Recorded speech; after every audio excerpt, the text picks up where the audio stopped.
is the new normal. I think what we're seeing in a lot of industry sectors, though, is this combination of really hybrid work. There really is a big focus on return to the office. So we definitely are seeing that. I think in the height of the pandemic, we never thought we'd see return to office. We thought we were fully remote forever, but there has been a big push to get people back to the office. And I think 3-2 or 4-1 is the most common schedules we're seeing. I mean, there are a lot of folks, it seems like a lot of industries, a lot of companies. I'm thinking the financial services industry. I'm thinking the Jamie Dimons of the world that are pushing still for 5 days a week. But they feel like the exception rather than the rule here. I think we're not seeing as much on the 5 days a week, though. I think there is a lot to be said for human interaction, collaboration, more than you can do just on Zoom. So I do see a lot of focus on that, especially when it's very junior staff, young staff that perhaps have not developed their professional network. And that really is a plus to be in the office and just see how things get done. Also, some of the challenges with developing relationships with new clients, new customers can often be difficult if the relationship is purely video based and not really in person. So I think for me personally, the hybrid is kind of the best of all worlds. But I do think there are some CEOs, some companies in particular that are really trying for that 5 day a week work in the office. But we have seen employee expectations have significantly changed coming out of COVID. Yeah, I have two 27-year-olds and a 25-year-old in the workforce, my offspring. And to them, coming in 5 days a week, it's not even something that's in their mindset.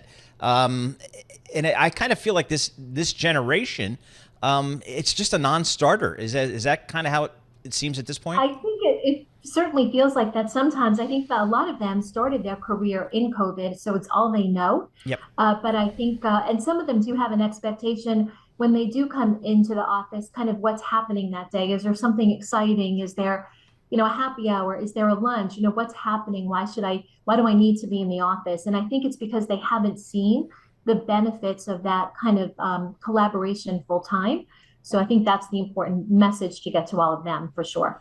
When this whole thing started, I just saw no way that this economy could function efficiently with everybody working from home. Like I thought, when, for example, just in the business that I'm in, Wall Street, I couldn't imagine traders trading as efficiently and as successfully from home as they do in the office. And they've got all this computer screens and all the technical tools, but they did. And the economy did. And the global economy did just well. I mean, it's just really shocking how it really played out.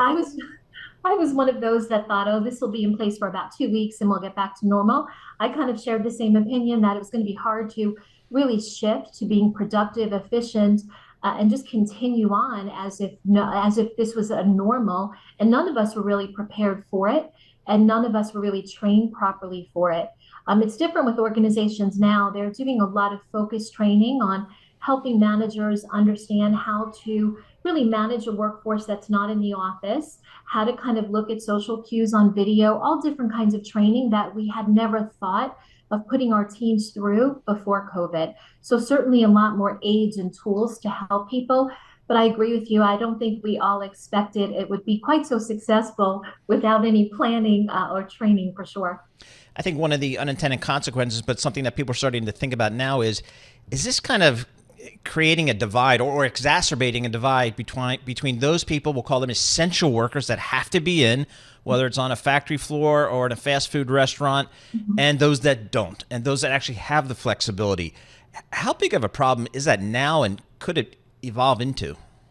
It continues to be a problem. We certainly saw it as a lot of organizations started to design their future of work programs. And this was during the height of COVID when, as you said, those essential workers had to be at work 5 days a week and everybody else was at home. And I think companies still really struggle with what kind of peer equity do we want to develop? What kind of culture do we want to develop for the organization when there's definitely in a lot of industry sectors, a lot of companies, very distinct workforces, part of the same organization. And it's very challenging to come up with policies that are viewed as equitable across the board for everyone when certain roles and even certain locations just have a bit more flexibility than others.